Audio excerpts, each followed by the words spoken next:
నమస్కారం జీటీపీఎల్ వార్తలకి స్వాగతం. ముందుగా ముఖ్యాంశాలు చూద్దాం. తెలంగాణ రాష్ట్ర మంత్రివర్గ సమావేశం నిర్వహణకు ఎన్నికల సంఘం షరతులతో కూడిన అనుమతి. హైదరాబాద్లోని రాష్ట్ర సచివాలయంలో మంత్రులతో సీఎం రేవంత్ రెడ్డి సమావేశం.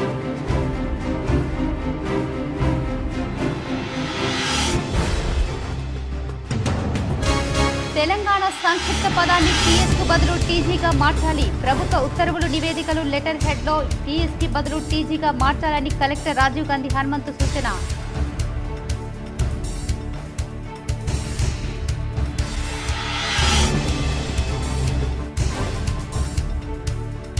ఆహ్లాదానికి చిరునామాగా మారిన మదన్పల్లి సుభాష్ గార్డెన్. వేసవి కావటంతో జలకాలాటలతో సేద తీరుతున్న ప్రజలపై కేసీ జీటీపీఎల్ స్పెషల్ స్టోరీ.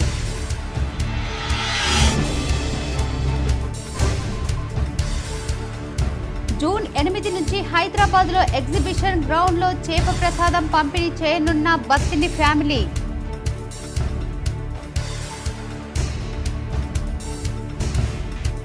తెలంగాణలోని ప్రసిద్ధ ఆధ్యాత్మిక కేంద్రమైన యాదాద్రి లక్ష్మీ నరసింహస్వామి ఆలయానికి ఇకపై డ్రెస్ కోడ్ తప్పనిసరి. జూన్ 1 నుంచి అమలు చేయనున్న యాదగిరిగుట్ట దేవస్థానం.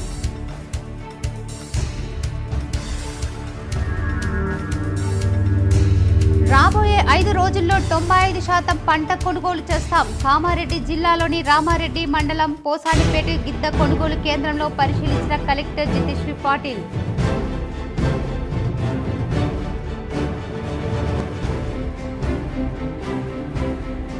నగరంలోని నాందేవ్ వాడలో గల రావోజీ ఉన్నత సంఘం పాఠశాలలో పూర్వ విద్యార్థుల సందడి. సుదీర్ఘకాలం తర్వాత ఒకే వేదికపై హాజరై ఆనాటి జ్ఞాపకాలు నెమరు వేసుకున్న విద్యార్థులు.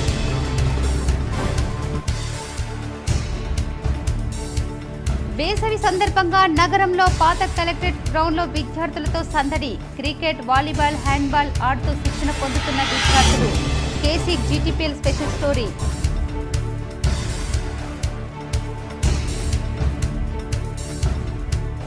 క్రమశిక్షణతో అయ్యప్ప ధర్మాన్ని ప్రచారం చేయడంలో ధర్మ ప్రచార సభ ముందుంటుంది. నగరంలోని సుభాష్ నగర్లో గల అయ్యప్ప ఆలయ నూతన కమిటీ ఏర్పాటు.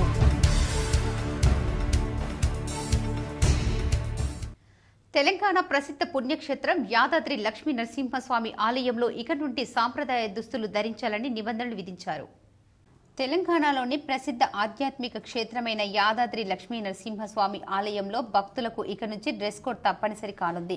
నరసింహస్వామి దర్శనానికి వచ్చే భక్తులు సాంప్రదాయ దుస్తులు ధరించాలని యాదగిరిగుట్ట దేవస్థానం నిర్ణయించింది. వివిధ సేవల్లో పాల్గొనే భక్తులు తప్పనిసరిగా సాంప్రదాయ దుస్తులు ధరించే నియమం జూన్ 1 నుంచి అమల్లోకి రానుంది. యాదాద్రి ఆలయం పునర్నిర్మాణం తర్వాత లక్ష్మీ నరసింహస్వామిని దర్శించుకునే భక్తుల సంఖ్య పెరుగుతోంది. ఆలయంలో ఇప్పటికే ఆలయం ఈవోతో పాటు సిబ్బంది కూడా డ్రెస్ కోడ్ను పాటిస్తున్నారు. హిందూ సాంప్రదాయాన్ని ప్రతిబింబించేలా భక్తులు సాంప్రదాయ దుస్తులు ధరించేలా చర్యలు చేపట్టాలని యాదగిరిగుట్ట దేవస్థానం నిర్ణయించింది. నిత్య కళ్యాణం, హోమం, జోడు సేవలు, శ్రీ సుదర్శన నరసింహస్వామి హోమం, శ్రీ సత్యనారాయణ స్వామి వ్రతాలు తదితర ఆర్జిత సేవల్లో పాల్గొనే భక్తులు సాంప్రదాయ దుస్తులు ధరించేలా నియమాన్ని అమలు చేయనుంది. తిరుమల తిరుపతి దేవస్థానం తరహాలోనే యాదాద్రిలో కూడా భక్తులు వీఐపీ బ్రేక్ దర్శనానికి డ్రెస్ కోడ్ తప్పనిసరిగా చేసింది. స్వామివారి బ్రేక్ దర్శనానికి వచ్చే భక్తులకు తప్పనిసరిగా నిబంధనలు వర్తిస్తుందని, అదేవిధంగా సాధారణ ధర్మ దర్శనం క్యూ లైన్లో వచ్చే భక్తులకు ఈ నియమం నుంచి మినహాయింపు ఇస్తున్నట్లు యాదగిరిగుట్ట దేవస్థానం ఈవో భాస్కర్ రావు తెలిపారు. ఆలయంలో జూన్ 1 నుంచి డ్రెస్ కోడ్ నియమాన్ని ఖచ్చితంగా అమలు చేయనున్నట్లు ఆయన పేర్కొన్నారు.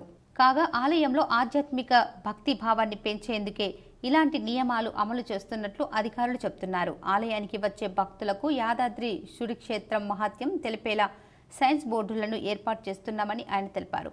బోర్డుల్లోని క్యూఆర్ కోడ్ స్కాన్ చేస్తే ఫోన్లో తెలుగు, హిందీ, ఇంగ్లీష్ భాషల్లో క్షేత్ర మహత్యం వివరాలు వచ్చే విధంగా చర్యలు తీసుకుంటున్నామని ఈవో భాస్కర్ రావు తెలిపారు. జూన్ 1 నుంచి అమలు అయ్యే ఈ సాంప్రదాయ వస్త్రధారణకు భక్తులందరూ సహకరించాలని ఆయన కోరారు. తెలంగాణ రాష్ట్ర మంత్రివర్గ సమావేశం నిర్వహణకు ఎన్నికల సంఘం ఈసీ షరతులతో కూడిన అనుమతి ఇచ్చింది. జూన్ 4 లోపు చేయాల్సిన అత్యవసర విషయాలపై మాత్రమే చర్చించాలని, రైతు రుణమాఫీ, ఉమ్మడి రాజధాని అంశాలపై చర్చించవద్దని పేర్కొంది. రాష్ట్ర సచివాలయంలో శనివారం జరగాల్సిన మంత్రిమండలి సమావేశం వాయిదా పడిన విషయం తెలిసిందే. ముఖ్యమంత్రి రేవంత్ రెడ్డి మంత్రులు శనివారం సమావేశంలో పాల్గొనేందుకు సచివాలయానికి వచ్చి మధ్యాహ్నం నుంచి రాత్రి వరకు ఎదురు చూసిన ఈసీ నుంచి అనుమతి రాలేదు. దీంతో రాత్రి 7 గంటల సమావేశం వాయిదా వేసి వెళ్లిపోయారు. రైతు రుణమాఫీ, ధాన్యం కొనుగోలు, ఖరీఫ్ పంట ప్రణాళిక, రైతులకు సంబంధించిన పలు కీలకమైన విషయాలు, జూన్ 2న తెలంగాణ ఆవిర్భావ దినోత్సవాల నిర్వహణ, రాష్ట్రం ఏర్పడిన 10 ఏళ్లు పూర్తవుతుండగా పునర్విభజన చట్టంలో ఇప్పటివరకు ఏపీ, తెలంగాణల మధ్య పెండింగ్లో ఉన్న అంశాలను మంత్రిమండలి భేటీలో చర్చించాలని ముఖ్యమంత్రి నిర్ణయించారు. కానీ ఈసీ తాజా ఆదేశాలతో పలు అంశాలపై చర్చ ఉండబోతోందని తెలుస్తోంది. హైదరాబాద్లోని ఎగ్జిబిషన్ గ్రౌండ్లో జూన్ 8 నుంచి చేప ప్రసాదం పంపిణీ చేయనున్నామని పంపిణీదారులు బత్తిని ఫ్యామిలీ తెలిపారు. ప్రతి సంవత్సరం మృగశిర కార్తె రోజు ఇచ్చే చేప ప్రసాదం ఇచ్చేందుకు ఈ ఏడాది కూడా నిర్వాహకులు ఏర్పాట్లు చేస్తున్నారు. జూన్ 8న ప్రసాదంగా పంపిణీ చేయనున్నట్లు ప్రకటించారు. ఈ ప్రసాదం తింటే అస్తమా తగ్గుతుందని వేల మంది ప్రజలు నమ్ముతున్నారు. అందుకే ఈ ప్రసాదం ఎప్పుడెప్పుడని ఎదురు చూసే వాళ్ల సంఖ్య వేలల్లో ఉంటుంది. హైదరాబాద్లోని ఎగ్జిబిషన్ గ్రౌండ్స్లో ఈ చేప ప్రసాదం బత్తిని కుటుంబం పంపిణీ చేయనుంది. దీనికోసం ఇప్పటికే ప్రభుత్వ అనుమతి కూడా తీసుకున్నట్లు సమాచారం. ప్రసాదం తయారీ ప్రక్రియను కూడా ప్రారంభించారు. ఏటా మృగశిర కార్తె ప్రవేశించిన రోజున ఈ ప్రసాదం బత్తినవారు మందు చేపల్లో పెట్టి పంపిణీ చేస్తుంటారు. ఈ ఏడాది జూన్ 8న మృగశిర కార్తె ప్రవేశిస్తుంది. ఆ రోజు చేప ప్రసాదం పంపిణీ చేయబోతున్నట్లు బత్తిన అనురీత్ గౌడ్, గౌరీశంకర్ గౌడ్లు వెల్లడించారు. చేప ప్రసాదం పంపిణీలో భాగంగా పంపిణీకి ముందు రోజులు ప్రత్యేక పూజలు చేస్తారు. ఏటా చేసినట్టుగానే ఈసారి కూడా సత్యనారాయణ స్వామి వ్రతం తర్వాత భావి పూజ చేసిన తర్వాత ప్రసాదం తయారీ ప్రక్రియ పూర్తి చేస్తారు. తర్వాత రోజు జూన్ 8 నుంచి పంపిణీ ప్రారంభిస్తారు. దీనికోసం వేలల్లో జనం తరలివస్తారు. పోలీసులు భద్రతా ఏర్పాట్లను పర్యవేక్షించనున్నారు. ఈ చేప మందు కొరకు దర్పల్లి నుండి కూడా వెళ్లనున్నట్లు సమాచారం. మదన్పల్లిలోని సుభాష్ గార్డెన్ ఆహ్లాదానికి కేర్ ఆఫ్ అడ్రస్ గా మారింది. ఈ గార్డెన్లో ఏర్పాటు చేసిన అమ్యూజ్మెంట్ పార్కు అందరినీ ఆకట్టుకుంది. వేసవి వచ్చిందంటే చాలు కుటుంబంతో కలిసి సేద తీరాలని ప్రతి సామాన్యుడు కోరుకుంటాడు. నిత్యం పనుల్లో అలసిపోయిన కొన్ని రోజులు కుటుంబంతో కలిసి విహారయాత్రలకు వెళ్తుంటారు. కానీ విహారయాత్రలకు వెళ్లాలన్నా, ఇతర చల్లటి ప్రదేశాలకు కుటుంబంతో కలిసి వెళ్లాలన్నా ఖర్చుతో కూడుకున్న వ్యవహారం కావడంతో ప్రతి ఒక్కరూ వెనుకడుగు వేస్తుంటారు. కానీ మనకు అందుబాటులో ఉన్న ఆనందంలోనే గడపాలనుకునే సామాన్యులకు నగర శివారులోని మదన్పల్లిలో గల సుభాష్ గార్డెన్ ఆహ్లాదానికి కేర్ ఆఫ్ అడ్రస్గా మారింది. చుట్టూ కొండలు, పొలాల మధ్య పూర్తిగా గ్రామీణ వాతావరణాన్ని తలపించేలా సుభాష్ గార్డెన్లో ఏర్పాటు చేసిన అమ్యూజ్మెంట్ పార్కు, వాటర్ పార్కు అందరినీ ఆకట్టుకుంటుంది. ఇదివరకు హైదరాబాద్ లాంటి పెద్ద పెద్ద నగరాలకు పరిమితమైన వాటర్ గేమ్స్ జోన్ సామాన్యులను అందుబాటులోకి ఉండేలా మాగ్లూరు మండలం మదన్పల్లి గ్రామ శివారులో ఏర్పాటు చేశారు. పాఠశాల పిల్లలకే కాకుండా ఫ్యామిలీతో కలిసి ఒకరోజు ఎంజాయ్ చేయాలనుకునే వారికి ఈ వాటర్ గేమ్స్ జోన్ ప్రత్యేక ఆకర్షణగా నిలుస్తోంది. నిజామాబాద్ నగరానికి చెందిన కేసరి శ్రీనివాస్ రెడ్డి 2003లో ఈ ఆగ్రో టూరిజం పార్కును ఏర్పాటు చేశారు. వాటర్ పార్కు కాకుండా మామిడి, మలబార్, వేప చెట్లు, సపోటో చెట్లు ఈ పార్కులో ఉన్నాయి. మొత్తం 45 ఎకరాల్లో ఈ ఆగ్రో టూరిజం పార్కు ఉంది. కుటుంబంతో కలిసి సరదాగా గడిపేందుకు ఈ పార్కు ఎంతగానో ఉపయోగకరంగా ఉంటుంది. పాఠశాలలు కొనసాగే సమయంలో అనేక మంది పాఠశాలల విద్యార్థులు ఈ పార్కును సందర్శించడం జరిగింది. వేసవిలో వాటర్ గేమ్స్ ఎంజాయ్ చేయాలనుకునే వారికి ఈ పార్కు అందుబాటులో ఉంది. ఇందులో water slide, rides, tower slide, family play station, multi lines, రైస్టర్ స్లైడ్ ఏర్పాటు చేశారు. చిన్నారులకు వివిధ గేమ్స్ ఆడుకునేందుకు పార్కుతో పాటు ప్లే జోన్స్ ఏర్పాటు చేశారు. ఫ్యామిలీతో కలిసి పిక్నిక్ వెళ్లేందుకు, పిల్లలు ఎంజాయ్ చేసేందుకు ఆహ్లాదకరమైన వాతావరణంలో జిల్లాతో పాటు ఆదిలాబాద్, కరీంనగర్, మహారాష్ట్రలోని అనేక మంది ఈ పార్కు అందుబాటులో ఉంది. కలర్ఫుల్గా మీరు జస్ట్ ఇమాజిన్ చేయండి, ఇంత కలర్ఫుల్గా ఉన్న ప్రాజెక్టు ఒక్కసారి ఆల్ ఆఫ్ సడన్ ఒక్క మనిషి లేకుండా ఒక 3 years మేము మెయింటైన్ చేయగలిగినామంటే ఎంత డిస్టర్బ్ అవుతాము. ఈ మొత్తం కూడా మాకు ఆ విల్ పవర్ భగవంతుడు ఇచ్చాడు, ఫ్రెండ్స్ ఇచ్చారు, వెల్ విషర్స్ ఇచ్చారు. ఇప్పుడు ఈరోజు ఇంతమంది మెంబర్స్ కోఆపరేట్ చేస్తూ ఉన్నారు. ఇప్పుడు ఈ క్రౌడ్లో మనం ఎంత మేనేజ్ చేసినా కానీ 2 చేతులు కలిస్తేనే చప్పట్లు ఉంటుంది. ఇప్పుడు పబ్లిక్ కోఆపరేట్ చేయకపోతే మనం ఎంత చేసినా కానీ ఆ క్వాలిటీ ఇవ్వలేము. పబ్లిక్ కోఆపరేషన్ అనేది చాలా బ్యూటిఫుల్ ఉన్నది. మాతోనైనంత మేము ది బెస్ట్ సర్వీస్ ఇవ్వడానికి ట్రై చేస్తాం. డిచ్పల్లి మండలంలోని నడిపల్లిలో ఆలయం స్థలాన్ని కబ్జాకు పాల్పడుతున్న వారిపై అధికారులు చర్యలు తీసుకోవాలని గ్రామస్తుడు డాక్టర్ అశోక్ డిమాండ్ చేశారు. నగరంలోని ప్రెస్ క్లబ్లో కె అశోక్ మీడియా సమావేశంలో మాట్లాడారు. నాకు డిచ్పల్లి బస్టాండ్ నడిపల్లి శివారు సర్వే నెంబర్ 235 కాశీ విశ్వనాథ ఆలయానికి సంబంధించిన స్థలం 30 గుంటలు నేను కొన్న ఆ స్థలాన్ని స్థానిక అధికారులు అబ్జెక్షన్ చేయగా 30 గుంటలు నేను కొన్న స్థలాన్ని స్థానిక అధికారులు అబ్జెక్షన్ చేయగా హైకోర్టులో WP 3306/2015 కేసు వేయడం జరిగింది. కోర్టులో ఆర్డర్ తీసుకున్నాను. ఆర్డర్లో కోర్టు వారు సర్వే నెంబర్ 235 చైర్మన్ ఆత్మలింగేశ్వర ఆలయమేనని తేల్చారు. అట్టి ఆలయ నిర్మాణం పూర్తయినందున ఆలయానికి సంబంధించిన ఫోటోలు పత్రాలను కలెక్టర్ చేసిన సర్వే రిపోర్టులో ఆలయ రిజిస్టర్కు సంబంధించిన పత్రాలు అవసరం ఉన్నందున సబ్ రిజిస్టర్కు దాఖలు చేశారు. నేను నిన్న సాయంత్రం 5:40 ఆలయానికి వెళ్లాను. అక్కడికి నాకు ఫోన్ చేసి సంగు గంగాదాస్ డిచ్పెల్లి ఎక్కడ ఉన్నావని అడగగా ఆలయంలో ఉన్నా అని చెప్పగా అక్కడికి 20 మందితో కలిసి వచ్చారు. ఆలయం గ్రామ అభివృద్ధి కమిటీదేనని తామే నిర్ణయించామని ఆరోపిస్తూ చంపుతామని బెదిరించారు. కేంద్ర ప్రభుత్వ చట్ట ప్రకారం సీనియర్ సిటిజన్గా హక్కులను కాపాడాలని గ్రామ పంచాయతీలో ఎలాంటి పత్రాలు ఈ ఆలయానికి సంబంధించి ఇవ్వకూడదని గ్రామ అభివృద్ధి కమిటీ దౌర్జన్యం చేస్తూ లేఖ ఇచ్చారు. గతంలోనే న్యాయ సేవా సంస్థ జిల్లా జడ్జి సిపి కలెక్టర్ అధికారులకు చర్యలు తీసుకోవాలని కోరారు. 2 సంవత్సరాల క్రితమే శివాలయం ఏర్పాటు చేసాం. ఆ స్థలం నాదే. ఈ మధ్యలో దాని స్థలం జాగా అంటే వాల్యూ పెరగడం వల్ల బస్ స్టాండ్ పక్కకున్నది. అది గవర్నమెంట్ అయితే అబ్జెక్షన్ చేస్తే హైకోర్టుకి వెళ్ళి ఆర్డర్ తెచ్చుకొని మేము ఆలయం కంప్లీట్ చేసాం. దాన్ని ఇటీవల కొందరు విలేజ్ డెవలప్మెంట్ కమిటీ వాళ్ళు అబ్జెక్షన్ చేసి నేను సిపి గారికి ఇచ్చిన, కమిషనర్ గారికి ఇస్తే కమిషనర్ గారు ఏమన్నాడంటే ఎఫ్ఐఆర్ చేయమన్నాడు. ఏది స్టేషన్ హౌస్ ఆఫీసర్ని ఎఫ్ఐఆర్ చేయకుండా మామూలకు వాళ్ళు లొంగిపోయి మనకి ఇంకా ఉల్టా మన మీదనే దాడి చేసే ప్రయత్నం చేపిస్తున్నాడు. అది ఏంటంటే ఈ యొక్క విడిసి యొక్క పెత్తనం ఆలయాల మీద ఉండొద్దు. ఈ ఆలయం అనేది సొంత ట్రస్ట్ కాబట్టి దీనికి సంబంధించిన ఎటువంటి లావాదేవీలు కానీ ఎటువంటి ఎవరు కూడా జరపద్దు. గ్రామ పంచాయతీలో వాళ్ళు ఏం చేసిందంటే ఒక నోట్ ఇచ్చిండ్రు, ఇది ఎవరికి ఇవ్వద్దు అని. వాళ్ళ సొంత ల్యాండ్ కాదు కదా. వేసవి సెలవుల సందర్భంగా నగరంలో పాత కలెక్టర్ గ్రౌండ్లో విద్యార్థులు యువకులతో సందడిగా మారింది. నగరంలో పాత కలెక్టరేట్ గ్రౌండ్లో వేసవి సందర్భంగా ఫుట్బాల్, క్రికెట్, హ్యాండ్బాల్, వాకింగ్తో విద్యార్థులను సందడి నెలకొంది. చదువుతో పాటు క్రీడలు ఎంతో దోహదపడతాయని భావించి విద్యార్థులు శారీరక దారుఢ్యం కోసం క్రీడలు ఆడుతూ మానసిక ఉల్లాసం పొందుతున్నారు. విద్యార్థులతో పాటు యువకులు, పెద్దలు హాజరై శారీరక దారుఢ్యం పొందాలన్నారు. విద్యార్థులతో పాటు యువకులు, పెద్దలు హాజరై శారీరక దారుఢ్యం పొందుతున్నారు. ప్రతి ఒక్కరూ మంచి ఆరోగ్యం కోసం వ్యాయామం, క్రీడలు ఎంతో దోహదపడతాయని భావిస్తూ ఏదో క్రీడలు లేదా వాకింగ్ చేస్తూ ఆరోగ్యాన్ని కాపాడుకోవాలని చెప్పారు. ఈ వాకింగ్ చేయడం వల్ల బీపీ కంట్రోల్ ఉంటుంది, షుగర్ కంట్రోల్ ఉంటుంది. మనకు కింది నుంచి నెత్తి దాకా నరాలన్నీ సర్క్యులేషన్ అవుతుంది, బ్లడ్ సర్క్యులేషన్, హార్ట్ బీట్ కూడా మంచిగా ఉంటుంది. దీనివల్ల మంచి ఉపయోగాలే ఉంది. డైలీ మార్నింగ్ ఒక 1 అవర్ చేస్తే మంచి హెల్తీగా ఉంటుంది. బాన్సువాడలో కుళ్లిపోయి గుర్తు తెలియని మహిళ, బాలుడు మృతదేహాలు లభ్యమయ్యాయి. పూర్తి వివరాలు ఈ విధంగా ఉన్నాయి. బాన్సువాడ పట్టణంలోని న్యూ వీక్లీ మార్కెట్ సమీపంలో కొత్తగా నిర్మాణం అవుతున్న భవంతిలో 30 నుంచి 35 సంవత్సరాల వయసు కలిగిన మహిళ మృతదేహం, 6 నుంచి 8 సంవత్సరాలు కలిగిన బాలుడు మృతదేహాలను ఆదివారం ఉదయం 11 గంటలకు గుర్తించినట్లు, ఆ మృతదేహాలు కుళ్లిపోయి ఉన్నాయని బాన్సువాడ పట్టణ సిఐ మున్నూరు కృష్ణ తెలిపారు. ఈ సందర్భంగా ఆదివారం ఆయన మాట్లాడుతూ గుర్తు తెలియని కుళ్లిపోయిన 2 మృతదేహాలను న్యూ వీక్లీ మార్కెట్ దగ్గరలోని కొత్తగా నిర్మాణం అవుతున్న భవనంలోని ఒక షెట్టర్లో ఓ మహిళ మరియు ఒక బాలుడు చనిపోయి ఉండడాన్ని గమనించిన స్థానికులు వెంటనే పోలీసులకు సమాచారం అందించగా అక్కడికి చేరుకున్న పోలీసులు వచ్చి చూడగా మహిళ మరియు బాలుడు మృతి చెంది 3 నుంచి 4 రోజులు అయి ఉండవచ్చని తెలియజేశారు. మృతికి చెందిన వారి వద్ద ఎలాంటి ఆధారాలు లేవని, ఒంటిపై లేత గోధుమ రంగు టాప్ మరియు నలుపు రంగు పాయింట్ దుస్తులు ధరించి ఎత్తు 5 ఫీట్ల పొడవు కలిగి ఉన్నాడని మరియు బాలుడు ఆకుపచ్చ టీషర్ట్ మరియు కాషాయ రంగు కలిగిన నిక్కర్ ఉందని తెలిపారు. మృతదేహాలను బాన్సువాడ పట్టణ ప్రభుత్వ ఆసుపత్రిలోకి మార్చురీకి తరలించామన్నారు.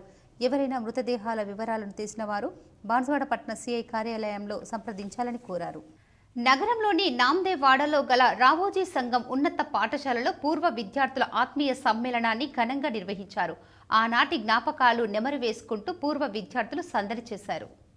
నిజామాబాద్ జిల్లాలోని నాందేవ్ వాడలో గల రావోజీ సంఘం ఉన్నత పాఠశాలలో ఎస్ఎస్సి 2001-2002 బ్యాచ్ పూర్వ విద్యార్థుల ఆత్మీయ సమ్మేళన కార్యక్రమాన్ని నిర్వహించారు.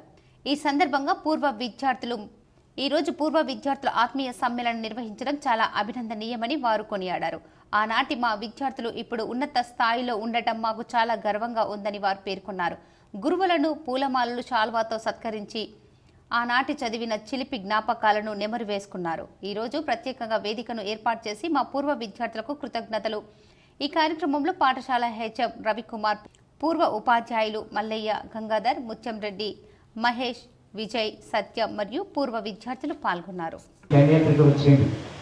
అప్పుడు మన నెహ్రూ గారు ఏంటంటే కెనడీ అమెరికా ప్రెసిడెంట్ అయినటువంటి కెనడీ గారితో మంచి స్నేహ సంబంధం ఉండే. చైనా మాత్రం వారు చేసినప్పుడు మన భూమిని కొన్ని ఎకరాల తరబడి ఆక్రమించుకుంటూ వచ్చినటువంటి సమయంలో కూడా వెంటనే కెనడీకి తెలిసిన వెంటనే అమెరికా సైన్యాన్ని కూడా పంపించడం మొదలుపెట్టింది. ఆ సంగతి తెలిసిన వెంటనే యుద్ధం అనేటువంటి చైనా వారు భయపడి మనం కూడా అది ఆక్రమించబడతాం మరి అని వెంటనే ఆపేయడం జరిగింది. ఎవరి వల్ల అంటే ఈ నెహ్రూ యొక్క స్నేహం వల్ల, ఎవరికి కెనడీతో స్నేహంగా ఉండదు కాబట్టి వార్త తెలియగానే ఇటువంటి సంగతి ఏర్పడ్డది. కాబట్టి మన దేశాన్ని కాపాడగలిగింది. ప్రపంచంలో పట్టిన అతడు తెలంగాణ సంక్షిప్త పదాన్ని టీఎస్కు బదులు టీజీగా మార్చాలని ప్రభుత్వం ఉత్తర్వులు జారీ చేసిందని జిల్లా కలెక్టర్ రాజీవ్ గాంధీ హనుమంతు తెలిపారు. ప్రభుత్వ ఉత్తర్వులు, జీవోలు, నోటిఫికేషన్లు, నివేదికలు, లెటర్ హెడ్లలో తెలంగాణ సంక్షిప్త పదం టీజీగా పేర్కొనాలని ఈ ఉత్తర్వులలో సూచించిందని అన్నారు. ఈ మేరకు కేంద్రం అనుమతిస్తూ గెజిటెడ్ జారీ చేసిందని తెలిపారు.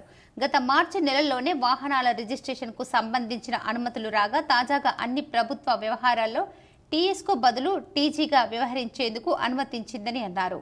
అన్ని ప్రభుత్వ శాఖలు, సంస్థలు, స్వయం ప్రతిపది కలిగిన విభాగాలన్నీ దీనిని విధిగా పాటించాలని ఆదేశించారు.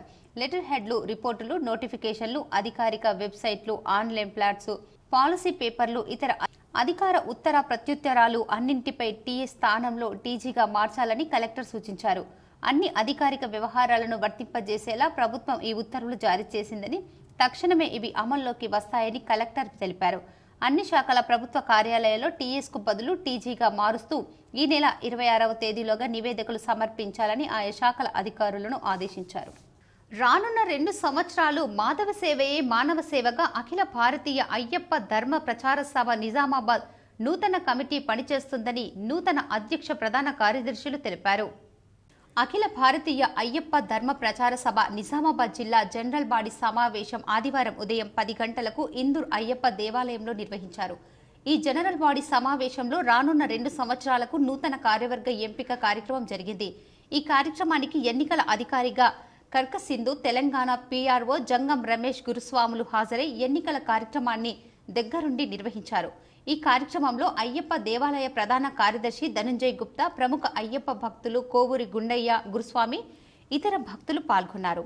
అఖిల భారతీయ అయ్యప్ప ధర్మ ప్రచార సభ జిల్లా కార్యవర్గ అధ్యక్షులుగా మూడ శ్రీనివాస్, అమావాస్య శ్రీను ఏకగ్రీవంగా ఎన్నికయ్యారు. కార్యదర్శిగా మల్దిపెద్ది వంశీధర్, కోశాధికారిగా గంగోని మధు, వైస్ ప్రెసిడెంట్గా మక్తల్ మల్లేష్, జాయింట్ సెక్రటరీగా గాజుల సాగర్, వాలంటీర్ కమాండర్గా రతన్ లాల్, పీఆర్ఓగా శివశంకర్, జిల్లా నుండి రాష్ట్ర స్థాయి కార్యవర్గ సభ్యులుగా డాక్టర్ సుధాకర్, పోతుగంటి గంగాధర్ను ఎన్నుకున్నారు. వీరితో పాటుగా సిహెచ్ సుబ్రహ్మణ్యం, చిక్కాల సుబ్రహ్మణ్యం, చిట్టాపూర్ గంగాధర్, నారాయణ, పోలకొండ సుభాష్, మచ్చర్ల లక్ష్మణ్, ఇతర కార్యవర్గ సభ్యులు ఎన్నిక కావడం జరిగింది. ఈ సందర్భంగా నూతనంగా ఎన్నికైన జిల్లా అధ్యక్షులు మూడ శ్రీనివాస్ గుప్తా మాట్లాడుతూ, గత 2 సంవత్సరాలుగా నిజామాబాద్ అధ్యక్షుడిగా అన్నదాన కార్యక్రమాలు, పుస్తకాల పంపిణీ కార్యక్రమాలు, ఇతర యాత్రా కార్యక్రమాల ద్వారా అయ్యప్ప భక్తులు సేవలో నిమగ్నమై తమ భక్తిని చాటుకున్నారని, అదేవిధంగా రానున్న 2 సంవత్సరాలు మానవ సేవే మాధవ సేవే లక్ష్యంగా మరిన్ని కార్యక్రమాలు రూపొందించి అమలు చేస్తామని తనని ఎన్నుకున్న సభ్యులకు ధన్యవాదాలు తెలిపారు. ఈ సందర్భంగా తెలంగాణ రాష్ట్ర కోశాధికారి పోతుగంటి గంగాధర్ మాట్లాడుతూ, చాలా సేవా కార్యక్రమాలు చేస్తూ క్రమశిక్షణతో అయ్యప్ప ధర్మాన్ని పూర్వ ప్రచారం చేస్తూ ధర్మ వ్యాప్తిలో ముందుండి పనిచేస్తుందని చెప్పారు. జాతీయ కార్యవర్గ సభ్యుడు డాక్టర్ సుధాకర్ మాట్లాడుతూ, నూతన కార్యవర్గం ఆధ్వర్యంలో మరిన్ని సేవా కార్యక్రమాలు లక్ష్యంగా ముందుకు సాగాలని ఆకాంక్షించారు. ఇందూర్ నగరంలో అయ్యప్ప ఆలయంలో అఖిల భారత అయ్యప్ప ధర్మ ప్రచార సభ ఆధ్వర్యంలో నూతన కార్యవర్గ సమావేశము జరిగింది. దానిలో నూతన కమిటీని ఎన్నుకోవడం జరిగింది. దానిలో మన ఇది అమాస శ్రీను గారు అధ్యక్షులుగా, వారి బృందానికి ఈరోజు ఎన్నుకోవడం జరిగింది. యునానిమస్గా జరిగింది. ఎందుకంటే మామూలుగా ఎలక్షన్స్ అన్నది పోటీతత్వం ఉంటుంది కాబట్టి ఇక్కడ అందరు కలిసి యునానిమస్గా వారిని ఎన్నుకోవడం జరిగింది. వారి తరఫున వారి యొక్క బృందం వారికి అందరూ శుభాకాంక్షలు తెలియజేస్తున్నాం. ఇది ప్రతి 2 సంవత్సరాలకు ఒకసారి జరుగుతుంది.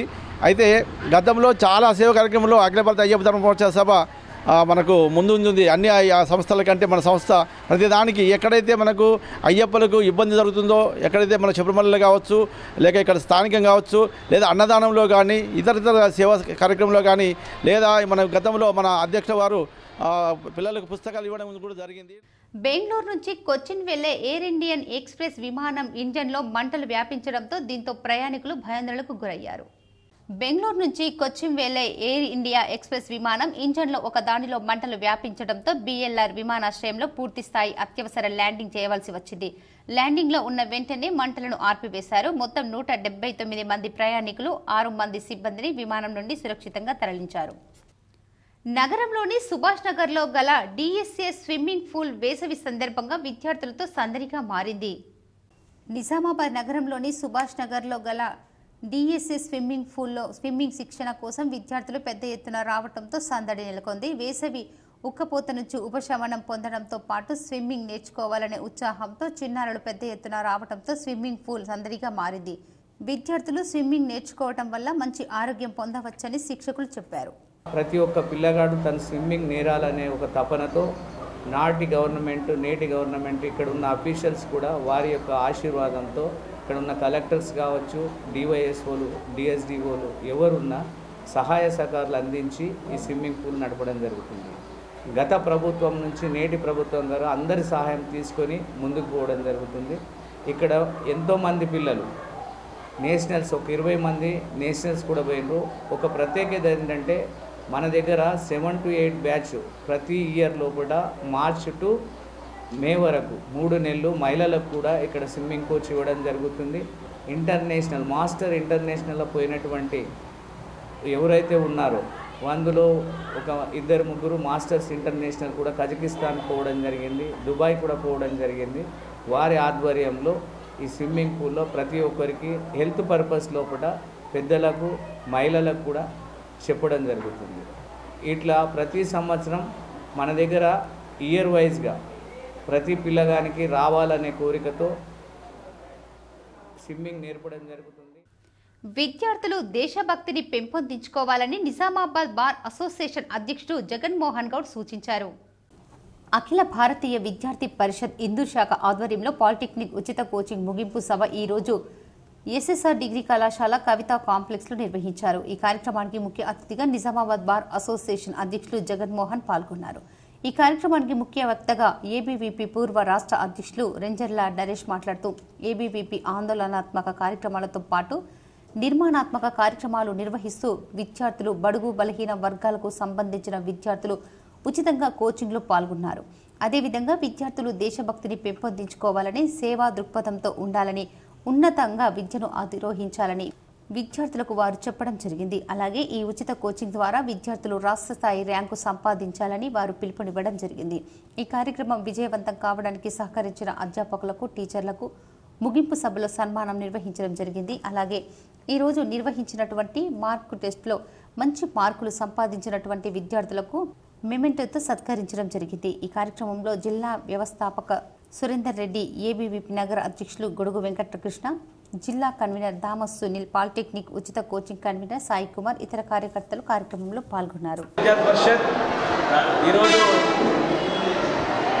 50 మందితో స్థాపించినటువంటి ఒక విద్యార్థి పరిషత్ ఇవాళ దేశంలో, ప్రపంచంలో స్టూడెంట్ ఆర్గనైజేషన్ నంబర్ 1 ఆర్గనైజేషన్గా ఇలా 48 లక్షలతో ముందుకెళ్తున్నటువంటి ఒక విద్యార్థి పరిషత్. జ్ఞానం, శీలం, ఏకత అని చెప్పేసి తరగతి గదిలో జ్ఞానంతో ఉండాలా, శీలంతో ఉండాలా, ప్లస్ మనం అందరం కూడా దేశం కోసం ఏకత ఉండాలని చెప్పేసి చూస్తున్నారు. ఆందోళన కార్యక్రమం కావచ్చు, అదేవిధంగా సామాజిక కార్యక్రమాలు కావచ్చు, అదేవిధంగా దాంట్లో విధంగా బ్లడ్ డొనేషన్స్ కావచ్చు, ఫ్రీ కోచింగ్ క్లాసెస్ కావచ్చు, మొక్కలు నాటే కార్యక్రమాలు కావచ్చు, ఈ విధంగా విద్యార్థి పరిషత్ పనిచేయడం జరుగుతున్నది. దాంట్లో భాగంగా దేశవ్యాప్తంగా అందరికి అందుబాటులో ఉండేటొచ్చి ఎంసెట్ కోచింగ్ కావచ్చు, అదేవిధంగా టీటీసీ కోచింగ్ కావచ్చు, ఫ్రీ కోచింగ్ క్లాసెస్ కావచ్చు, పాలిటెక్నిక్ కోచింగ్ కావచ్చు, ఎంసెట్, అదేవిధంగా పీజీ, ఎంఎస్సీ మ్యాథ్స్ కావచ్చు, ఎంఎస్సీ కెమిస్ట్రీ కావచ్చు, ఫిజిక్స్ కావచ్చు, ఇటువంటి క్లాసులు నిర్వహిస్తాయి. బోధన్ మండలం పెగడపల్లి గ్రామంలో నిర్వహించిన క్రికెట్ టోర్నీలో ఐలాపూర్ టీం విన్నర్గా నిలిచింది. బోధన్ పెగడపల్లి గ్రామం క్రికెట్ టోర్నమెంటు ఫైనల్ మ్యాచ్లో ముగింపునకు ముఖ్య అతిథిగా మున్సిపల్ చైర్మన్ పద్మా శరత్ రెడ్డి పాల్గొన్నారు. పెగడపల్లి ప్రీమియర్ క్రికెట్ టోర్నమెంట్లో 40 టీంలు పాల్గొన్నాయి. ఈరోజు ఫైనల్ మ్యాచ్ పెగడపల్లిగా గ్రామానికి చెందిన టీం నందిపేట్ మండల్ ఐలాపూర్ గ్రామానికి చెందిన టీం ఫైనల్లో తలపడ్డాయి. ఫైనల్లో మ్యాచ్లో నందిపేట్ మండల్ ఐలాపూర్ గ్రామం విన్నర్గా నిలిచింది. రన్నర్గా పెగడపల్లి గ్రామం నిలిచింది. మొదటి బహుమతి 25,555 ఐలాపూర్ టీంకి రాధిక పోతిరెడ్డి అందజేయడం జరిగింది. రెండో బహుమతిగా 12,222 పెగడపల్లి జట్టుకు రాజురెడ్డి అందజేయడం జరిగింది. ఈ యొక్క కార్యక్రమంలో municipal chairman Padma Sharath Reddy, society chairman, గ్రామ అభివృద్ధి కమిటీ సభ్యులు, మాజీ సర్పంచులు, ఎంపీటీసీలు తదితరులు ఉన్నారు. సింగపూర్లో కరోనా విలయ తాండవం చేస్తుంది. భారీగా కేసులు నమోదవుతుండటంతో ప్రజలు భయాందోళనకు గురవుతున్నారు. మరోసారి మహమ్మారి కరోనా కలకలం సృష్టిస్తోంది. సింగపూర్లో ఈ నెల 5 నుంచి 11 వరకు 25,900 కేసులు నమోదయ్యాయని, దీంతో ప్రజలంతా మాస్కులు ధరించాలని ప్రభుత్వం ఆదేశించింది. ప్రస్తుతం వేవ్ ప్రారంభం దశలో ఉందని, రానున్న 2-4 వారాల్లో భారీగా కేసులు నమోదవుతాయని అంచనా వేస్తోంది. రోజుకు 250 మంది ఆసుపత్రిలో చేరుతుండగా 60 ఏళ్లు పైబడిన వారు, ఇతర వ్యాధులతో బాధపడుతున్న వారు అదనపు డోస్ టీకా తీసుకోవాలని ప్రభుత్వం సూచించింది. తెలంగాణ సంక్షిప్త పదాన్ని టీఎస్ బదులుగా టీజీగా మార్చాలని ప్రభుత్వం ఉత్తర్వులు జారీ చేసిందని జిల్లా కలెక్టర్ జితేష్ పాటిల్ తెలిపారు. తెలంగాణలో ఇప్పటి వరకు వాహనాల రిజిస్ట్రేషన్కు మాత్రమే పరిమితమైన టీజీ నిబంధనలు ఇప్పుడు రాష్ట్ర వ్యాప్తంగా అన్ని అధికారిక వ్యవహారాలకు వర్తింపజేసేలా ప్రభుత్వం ఉత్తర్వులు జారీ చేసిందని, తక్షణమే ఇది అమల్లోకి వచ్చిందని కలెక్టర్ జితేష్ పాటిల్ తెలిపారు. ప్రధాన కార్యదర్శి శాంతికుమారి ఆదేశాల మేరకు ఇకపైన టీఎస్ అబ్రివేషన్ స్థానంలో అధికారికంగా టీజీ అని మార్చుకునేలా మే 30వ తేదీ డెడ్లైన్గా ఉందని, రాష్ట్ర ప్రభుత్వ రంగ సంస్థలన్నింటికీ ఇది వర్తిస్తుందన్నారు. వెబ్సైట్లతో పాటు అన్ని రకాల ఎలక్ట్రానిక్ డాక్యుమెంట్లు, రిపోర్టర్లలో ఇకపైన టీజీ పదాన్ని అబ్రివేషన్ వినియోగించాలని స్పష్టం చేశారు. కేంద్ర ప్రభుత్వం టీజీ అనే అబ్రివేషన్ను అధికారికంగా గుర్తించడంతో ఈ మార్పును అన్ని విభాగాలు అమల్లోకి తెచ్చేలా ఆయా డిపార్ట్మెంట్లు, కార్యదర్శులు, హెచ్ఓడీలు పర్యవేక్షించాలని సీఎస్ శుక్రవారం జారీ చేసిన ఉత్తర్వుల్లో పేర్కొన్నారని తెలిపారు. టీజీ అనే అబ్రివేషన్ను ఇకపైన అధికారికంగా వినియోగించాలని రాష్ట్రంలోని అన్ని ప్రభుత్వ ఏజెన్సీలు, స్వయం ప్రతిపత్తి కలిగిన అటనామస్ సంస్థలు ఈ మార్పును కార్యాచరణలో పెట్టాలని, అధికారులు వాడే లెటర్ హెడ్స్, రిపోర్టులు, నోటిఫికేషన్లు, నేమ్ బోర్డులు, వెబ్సైట్లు, ఇతర అన్ని రకాల వినియోగంలో ఈ మార్పును చేపట్టాలని స్పష్టం చేశారు. దీంతో ఇప్పటివరకు TSPS, Telangana state public service commission, TSRTC, Telangana state RTC తదితర పేర్లతో కొనసాగుతున్న సంస్థలు ఇకపైన టీజీపీఎస్, టీజీఆర్టీసీ అని మార్చుకోవాలని అన్నారు. ప్రభుత్వ వివిధ శాఖల విభాగాల మధ్య జరిగే అంతర్గత కరస్పాండెన్స్, ప్రత్యుత్తరాలతో పాటు కేంద్ర రాష్ట్ర ప్రభుత్వాల మధ్య వ్యవహారంలోనూ టీజీ అనే అబ్రివేషన్పై వినియోగించాలని స్పష్టం చేశారు. అన్ని శాఖలు, విభాగాలు ఈ మార్పులు చేపట్టిన అంశంపై ఆయా శాఖల కార్యదర్శులు ఈ నెల 30వ తేదీలోగా సాధారణ పరిపాలన శాఖ జాయింట్ సెక్రటరీ కోఆర్డినేషన్కు రాతపూర్వకంగా యాక్షన్ టేకెన్ రిపోర్టు తెలియజేయాలని సీఎస్ తాజా ఉత్తర్వుల్లో పేర్కొన్నారని, ఈ సందర్భంగా అన్ని కార్యాలయాలు టీఎస్కు బదులు టీజీగా మార్చి 26వ తేదీలోగా నివేదికలు సమర్పించాలని శాఖల అధికారులను ఆదేశించారు. రాబోయే 5 రోజుల్లో 95% పంట కొనుగోలు చేస్తామని కామారెడ్డి జిల్లా కలెక్టర్ జితేష్ పాటిల్ చెప్పారు. ఆదివారం రామారెడ్డి మండలం పోసానిపేట్ గిద్దలో కొనుగోలు కేంద్రాలను అదనపు కలెక్టర్ చంద్రమోహన్తో కలిసి పరిశీలించారు. అక్కడ ధాన్యంలో తేమను పరిశీలించి రైతులతో మాట్లాడి భరోసా కల్పించారు. ఈ సందర్భంగా మాట్లాడుతూ జిల్లాలో ఇప్పటి వరకు 350 కొనుగోలు కేంద్రాల ద్వారా 46,613 మంది రైతుల నుండి 576 కోట్ల విలువ గల 2.61 లక్షల మెట్రిక్ టన్నుల ధాన్యం కొనుగోలు చేసి రైతుల ఖాతాల్లో 504 కోట్లు జమ చేశామని తెలిపారు. ఇప్పటి వరకు జిల్లాలో 200 కేంద్రాల్లో పూర్తిగా ధాన్యం కొనుగోలు చేయడం జరిగిందని చెప్పారు. మరో 2 రోజుల్లో 30 కేంద్రాల్లో ధాన్యాన్ని, మరో 2 రోజుల్లో 40 కేంద్రాల్లో ధాన్యాన్ని పూర్తిగా కొనుగోలు చేస్తామని కలెక్టర్ తెలిపారు. ఈ నెలాఖరు నాటికి లక్ష్యం మేరకు రైతులు పండించిన ప్రతి గింజను పూర్తిగా కొనుగోలు చేస్తామని కలెక్టర్ చెప్పారు. రైతుల శ్రేయస్సును దృష్టిలో ఉంచుకొని జిల్లా యంత్రాంగం యావత్తు ధాన్య సేకరణ ప్రక్రియలో నిమగ్నమై ఉందని చెప్పారు. కొనుగోలు కేంద్రాల నిర్వాహకులతో పాటు క్షేత్రస్థాయిలో తహసీల్దార్లు, సహకార శాఖ, పౌర సరఫరాల అధికారులు, ట్రాన్స్పోర్ట్ కాంట్రాక్టర్లు, మిల్లర్లతో సమన్వయం చేసుకుంటూ రైతులు ఎక్కడ ఇబ్బందులు పడకుండా ధాన్యం సేకరణ ప్రక్రియ వేగవంతం చేస్తున్నారని అన్నారు. ప్రతిరోజు ట్రాన్స్పోర్ట్ కాంట్రాక్టర్లు, రైస్ మిల్లర్లతో సమీక్షిస్తూ ధాన్యాన్ని కేంద్రాల నుంచి మిల్లులకు తరలిస్తున్నామని, మిల్లర్లు కూడా ఎంతో సహకరిస్తున్నారని కలెక్టర్ తెలిపారు. కొన్ని మిల్లర్లు డిఫాల్ట్గా ఉన్నాయని, ధాన్యం దించుకోవటం లేదని, వస్తున్న వార్తల్లో నిజం లేదని, జిల్లా యాంత్రాంగానికి పూర్తిగా సహకరిస్తున్నారని చెప్పారు. మిల్లుల సామర్థ్యం మేరకు ట్యాగ్ చేసిన మిల్లులకు ధాన్యం తరలిస్తూ త్వరగా అన్లోడ్ అయ్యే విధంగా అధికారులు ప్రత్యక్షంగా పర్యవేక్షిస్తున్నారని, రైతులు అధైర్యపడవద్దని కలెక్టర్ అన్నారు. వాతావరణం పొడిగా ఉందని, 4-5 రోజులు వర్షాలు కురిసే అవకాశాలు లేవని, రైతులు ధైర్యంగా ఉండాలని అన్నారు. ఒకవేళ వర్షాలు పడ్డా తడిచిన ధాన్యాన్ని బాయిల్డ్ రైస్ మిల్లర్లకు తరలిస్తామని భరోసానిచ్చారు. రైతులు కూడా అకాల వర్షాల పట్ల అప్రమత్తంగా ఉండాలని, ధాన్యం తడవకుండా టార్పాలిన్లు కప్పి ఉంచాలని సూచించారు. తహసీల్దార్లు, అధికారులు క్షేత్రస్థాయిలో ఉండి ఎటువంటి ఇబ్బందులు లేకుండా కొనుగోలు కేంద్రాల్లో త్వరితగతిన ధాన్యం తూకం వేసి ట్యాగ్ చేసిన మిల్లులకు తరలిస్తారని, రైతులకు ఇబ్బంది లేకుండా వసతులు కల్పిస్తారని కలెక్టర్ చెప్పారు. కలెక్టర్ వెంట జిల్లా పౌర సరఫరాల అధికారి మల్లికార్జున్ బాబు, తహసీల్దార్, ఉప తహసీల్దార్ తదితరులు పాల్గొన్నారు. తాటి మణెమ్మ రాములు ఫౌండేషన్ ఆధ్వర్యంలో రైతులకు, మాజీ సైనికులకు ఘనంగా సన్మానించారు. ఆదివారం టీఎంఆర్ తాటి మణెమ్మ రాములు ఫౌండేషన్ ఆధ్వర్యంలో నగరంలోని అర్సపల్లి గ్రామంలో మాజీ సైనికునికి రైతులకు ఘనంగా సన్మానించారు. ఇందులో భాగంగా మాజీ సైనికుడు సిర్ప కొర్వేశ్వర్, రైతులు సిర్ప పెద్ద హనుమన్లు, గొల్లపల్లి రాజన్నకు ఘనంగా సన్మానం చేశారు.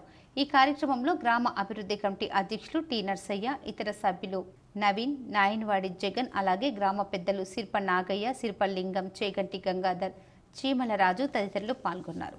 ఉద్యమాల జిల్లా, ఇందూరు జిల్లా అటువంటి ఉద్యమము పుట్టినటువంటి అర్సపల్లి గ్రామంలో మనం ఈరోజు ఒక రైతుకు, ఇద్దరు రైతులు, అదేవిధంగా ఒక సైనికుడికి సన్మానం చేయడానికి టీఎంఆర్ ఫౌండేషన్ ఆధ్వర్యంలో ఈ కార్యక్రమం ఏర్పాటు చేసుకున్నాం. టీఎంఆర్ ఫౌండేషన్ అనేది మా అమ్మ నాన్నల పేరు మీద ఏర్పాటు చేసుకున్నాం. దేశానికి ముఖ్యమైన వాళ్ళు ఇటు రైతులు, ఇటు సైనికులు. అంటే మా భావంలో అది కొద్దిగా వాళ్ళను గౌరవించుకుంటే బాగుంటుంది. సమాజం కూడా గుర్తించుకోవాలి. అదేవిధంగా మన పిల్లలు కూడా ఈ రైతులను కానీ సైనికులను కానీ సన్మానించాలి, వాళ్ళని గౌరవించాలి. మరి వారు చేసే కృషిని మనం గుర్తించాలనే ఉద్దేశంతో ఈరోజు ఇటువంటి కార్యక్రమాన్ని చేపట్టాము. మేము ఒక 100 మంది సైనికులకు, అదేవిధంగా 100 మంది రైతులకు సన్మానించాలని కార్యక్రమాన్ని కోరుకున్నాము. ఇది 41ది. మరి ఇక్కడ మిత్రులు ఆయన దీపలింగం గారు, తర్వాత స్థానికంగా ఉన్నటువంటి పెద్దలందరూ కూడా సహకారంతో మరి ఈరోజు ఇక్కడ అర్సపల్లిలో ఈ కార్యక్రమాన్ని ఏర్పాటు చేసుకున్నాం. ఉదయం పూట అయితే మా గ్రామ పెద్దలు ఉంటారంటే ఉదయం చేసుకున్నాం. మరి సండే కొద్దిగా అయితే మరి ఎవరి పనులు వాళ్ళకు ఉంటాయి. పెద్దలు, వచ్చిన పెద్దలందరికీ, ప్రతి ఒక్కరికి పేరు పేరున ధన్యవాదాలు. రైతులకు, సైనికులకు, పెద్దలకు, మీడియా మిత్రులకు, పాత్రికేయులకు అందరికీ కూడా హృదయపూర్వక స్వాగతం పలుకుతున్నాం సార్. ఈ కార్యక్రమంలో భాగంగా ఏంటంటే మన ప్రాంతంలో ఉండి మరి దేశ సరిహద్దుకు వెళ్ళి ప్రాణాలను సైతం లెక్క చేయకుండా పోరాడిన సైనికులను, వీరోచితంగా ఉన్నటువంటి వారిని గౌరవించుకుంటే బాగుంటుందనే ఉద్దేశంతోనే ఈరోజు ఇక్కడ ఈ కార్యక్రమాన్ని సైనికుడికి ఒక గౌరవ వందనం ఇవ్వాలని అనుకున్నాం. అదేవిధంగా మనమే కాదు, ప్రపంచంలో మానవాళికి అన్నం కామారెడ్డి నుండి హైదరాబాద్ వెళ్లి ఏబీ నెగిటివ్ రక్తం గర్భిణికి అందజేశారు. రక్తదాత కల్వచర్ల సంతోష్ను శ్రీనివాస్ గుప్తా అభినందించారు. హైదరాబాద్లోని గాంధీ వైద్యశాలలో అనీమియాతో బాధపడుతున్న గర్భిణీ స్త్రీ తులసి 29 సంవత్సరాలు అత్యవసరంగా ఏబీ నెగిటివ్ రక్తం అవసరం కావడంతో హైదరాబాద్లోని 86 బ్లడ్ బ్యాంకులను సంప్రదించగా వారికి కావలసిన రక్తం లభించలేదు. ఐవీఎఫ్ సేవాదల్ రాష్ట్ర చైర్మన్, రెడ్ క్రాస్ జిల్లా సమన్వయకర్త డాక్టర్ బాలూరు సంప్రదించడంతో కామారెడ్డి జిల్లా గిద్ద గ్రామానికి చెందిన కల్వచర్ల సంతోష్ మానవతా దృక్పథంతో స్పందించి కామారెడ్డి నుంచి హైదరాబాద్ వెళ్లి ఏబీ నెగిటివ్ రక్తాన్ని ఎస్ఎల్ఎంఎస్ నాగోల్లో గల రక్తనిధి కేంద్రంలో అందజేయడం జరిగింది. ఈ సందర్భంగా డాక్టర్ బాలు మాట్లాడుతూ, ఎవరికైనా రక్తం అవసరం ఉందని తెలియజేస్తే చాలా మంది ఇవ్వడానికి ఆలోచించడం జరుగుతుందని, అలాంటిది హైదరాబాద్కు వచ్చి రక్తదానం చేసి సంతోష్కి ఐవీఎఫ్ జాతీయ working president, Telangana tourism corporation పూర్వ చైర్మన్ ఉప్పాల శ్రీనివాస్ గుప్తా ప్రత్యేక అభినందనలు తెలిపారు. రక్తదాత సంతోష్ ను స్ఫూర్తిగా తీసుకుని ఆపదలో ఉన్నవారికి సకాలంలో రక్తదానం చేయడానికి ముందుకు రావాలన్నారు. అత్యవసర పరిస్థితుల్లో ఉన్నవారికి ఎల్లవేళలా రక్తాన్ని అందించడం జరుగుతుందని చెప్పారు. గర్భిణీ మహిళ అనీమియా, రక్తహీనతతో బాధపడుతుంది. మరి హైదరాబాద్లో ఉన్నటువంటి 86 రక్తనిధి కేంద్రాలలో, బ్లడ్ బ్యాంకుల్లో ఏబీ నెగిటివ్ రక్తం అనేటువంటిది లేదు. మరి కామారెడ్డి పట్టణం గిద్దె గ్రామానికి చెందినటువంటి సంతోష్ ఈరోజు కామారెడ్డి నుంచి ఈరోజు ఇక్కడికి వచ్చి 13వసారి ఈరోజు రక్తదానం చేయడం అనేటువంటి జరిగింది.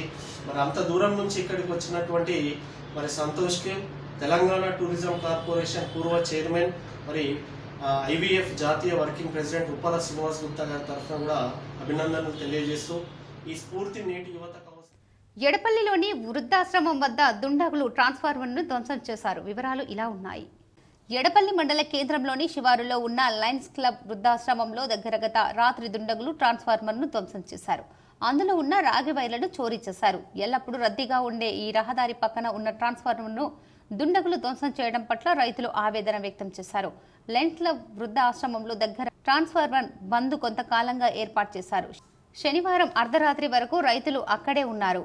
తెల్లవారుజామున చూసేసరికి ట్రాన్స్ఫార్మర్ ధ్వంసం చేసి అందులో రాగి వైర్లు ఎత్తుకుపోయారు. రూపాయి 1 లక్ష వరకు నష్టం జరిగినట్లు ట్రాన్స్కో అధికారులు అంచనా వేశారు. లయన్స్ క్లబ్ ప్రతినిధి బసవేశ్వరరావు ఫిర్యాదు మేరకు ఎడపల్లి పోలీసులు కేసు నమోదు చేశారు. పోలీసులు గస్తీ పెంచాలని రైతులు కోరుతున్నారు.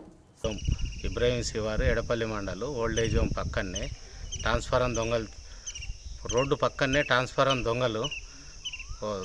దొంగతనం చేయటం జరిగింది. దీన్ని రోజు ఎందుకంటే బోర్లు కాడ మోటార్లు వైర్లను దొంగతనం చేసుడు, ట్రాన్స్ఫరాలు దొంగతనం చేసుడు, కొంచెం పోలీసు వాళ్ళు డిపార్ట్మెంట్లు అందరు కలిసి నైట్లో పెట్రోలింగ్ చేసి దీన్ని కొంచెం ఎవరైతే దీనికి సంబంధించిన వాళ్ళు ఉన్నారో 100% వాళ్ళని అరెస్ట్ చేసి రైతులకు ఇబ్బంది కలగకుండా చేయాలని కోరుతున్నాను. సిరిసిల్ల జిల్లాలో గేదె దూడపై చిరుత దాడి చేసింది. వివరాలు చూద్దాం. రాజన్న సిరిసిల్ల జిల్లా రుద్రంగి మండలంలో చిరుత పులి కలకలం రేపింది. నల్లగుంట ప్రాంతంలో రైతు చిట్టాపురం గంగాధర్కు చెందిన గేదె దూడపై చిరుత దాడి చేసి చంపినట్లు గ్రామస్తులు తెలిపారు. దూడను గుడిసెలో కట్టేసి ఉంచామని, రాత్రి సమయంలో చిరుత దాడి చేసిందని బాధిత రైతు చెప్పాడు. గుడిసె చుట్టూ చిరుత కాలి వేల ముద్రలను శనివారం కనిపించాయని పేర్కొన్నారు. ఇప్పుడు వచ్చింది మాకు తెలియదు. మేము బర్రెలను ఈయనే కట్టేసినాం, దుడ్డని ఈయనే కట్టేసినాం.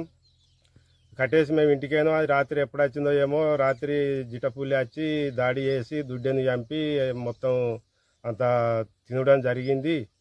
ఫారెస్ట్ వాళ్లకు మా యొక్క నమస్కారం చేసి చెప్తున్నాం. ఎందుకంటే మాకు ఇక్కడ రైతులకు ఎవరికి కానీ భయంగా ఉన్నది. ఇవాళ గిట్లా వచ్చి తినిపోయింది. మేము రాత్రి పగలు తెల్లందాకా ఇక్కడ సేందాలో తిరుగుతాము. ఏ రాత్రి ఏ పగలు వచ్చి మమ్మల్ని కూడా ఏం చేసేది కూడా మాకు తెలియకుంటున్నది. దయచేసి ఎట్లన్నా ఆ జిటపుల్ని మాత్రం దాన్ని పట్టుకునే ప్రయత్నమా, దాన్ని బెదిరించే ప్రయత్నమా మాత్రం మీరు చేయాలి. ఇప్పుడు కొన్ని మండలాల వార్తలు చూద్దాం.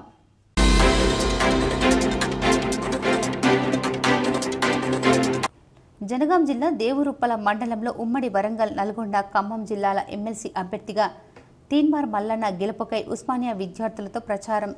చెరుకుపల్లి నరసింహారెడ్డి మాజీ PSCH చైర్మన్ పాల్గొన్నారు.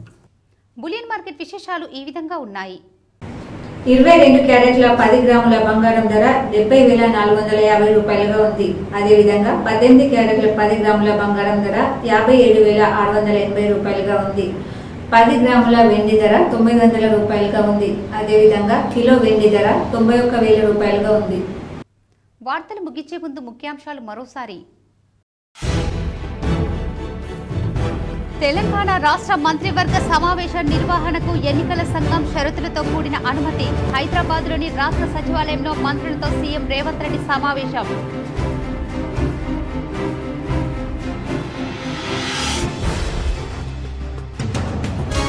తెలంగాణ సంక్షిప్త పదాన్ని టీఎస్కు బదులు టీజీగా మార్చాలి. ప్రభుత్వ ఉత్తర్వులు, నివేదికలు లెటర్ హెడ్లో టీఎస్కి బదులు టీజీగా మార్చాలని కలెక్టర్ రాజీవ్ గాంధీ హనుమంతు సూచన.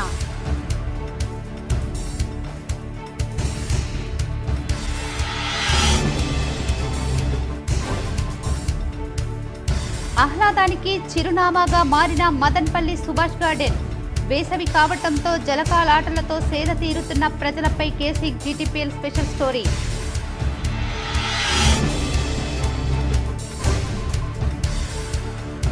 జూన్ 8 నుంచి హైదరాబాద్లో ఎగ్జిబిషన్ గ్రౌండ్లో చేప ప్రసాదం పంపిణీ చేయనున్న బత్తిని ఫ్యామిలీ.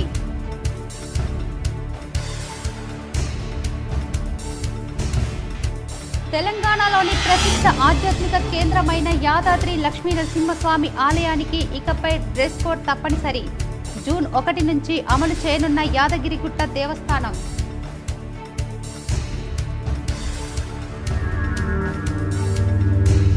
రాబోయే 5 రోజుల్లో 95% పంట కొనుగోలు చేస్తాం. కామారెడ్డి జిల్లాలోని రామారెడ్డి మండలం పోసానిపేట గిద్ద కొనుగోలు కేంద్రంలో పరిశీలించిన కలెక్టర్ జితేశ్వరి పాటిల్.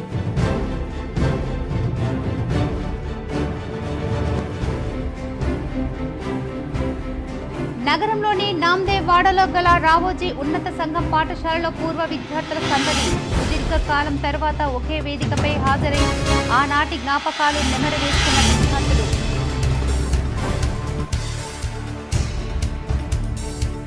వేసవి సందర్భంగా నగరంలో పాత కలెక్టరేట్ గ్రౌండ్లో విద్యార్థులతో సందడి. క్రికెట్, వాలీబాల్, హ్యాండ్బాల్ ఆడుతూ శిక్షణ పొందుతున్న విద్యార్థులు.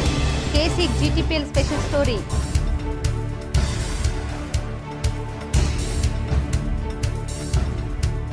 క్రమశిక్షణతో అయ్యప్ప ధర్మాన్ని ప్రచారం చేయడంలో ధర్మ ప్రచార సభ ముందుంటుంది. నగరంలోని సుభాష్ నగర్లో గల అయ్యప్ప ఆలయ నూతన కమిటీ ఏర్పాటు.